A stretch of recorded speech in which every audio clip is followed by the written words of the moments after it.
Alam nyo ba na may bagong parisan na dito sa may Farmers Marikina? Ito at mapaparesponde ka nga daw sa sobrang sarap. Dito lang yan sa may tapat ng Andox. So ito nga pala ang kanilang menu. Mamili na lang kayo at yun na nga.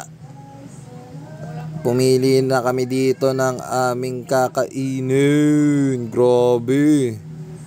Tingnan nyo naman guys. Ang dami ng serving dito. Sobra-sobra ang kanilang serving. Kita nyo naman oh.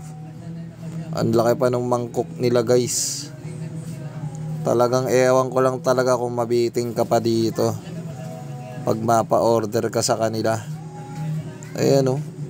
Nilalagyan ni kuya ng lechon. Dahil ang aming order dito is lechon pares. At yan na nga, nilagyan na ng taba. Tingnan nyo naman, ang lalaki ng taba.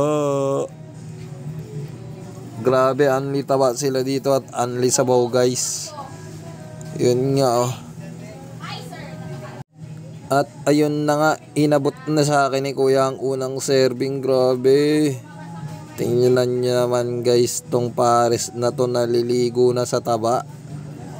At yun, nilagyan ko na ng magic bawang. At lalagyan ko rin siya ng ito pampalapot. Dagdag pampalapot guys. At nilagyan ko na rin ng sili. Yan, dahil may hilig ako sa sili. At syempre nilagyan ko na ng daon ng sibuyas. At nilagyan ko na rin to ng kalamansi guys. The moment of truth guys, titikman na natin. At yun na nga, sa unang subo ko pa lang, grabe. Oks na oks yung sabaw ng pares. At yung kanin. Siguro mapapa-order ka ulit ng kanin dito. Ang dami talaga, ang dami. Sobrang dami ng nila pares. Tingnan nyo naman guys, ang dami pa rin ng nila, pares nila. Grabe, di ko alam kung mauubos ko. Yung kasama ko, naubos niya na yung pares niya. At sa akin, meron pa rin. At yun na nga, inubos ko na dahil gusto ko na makauwi.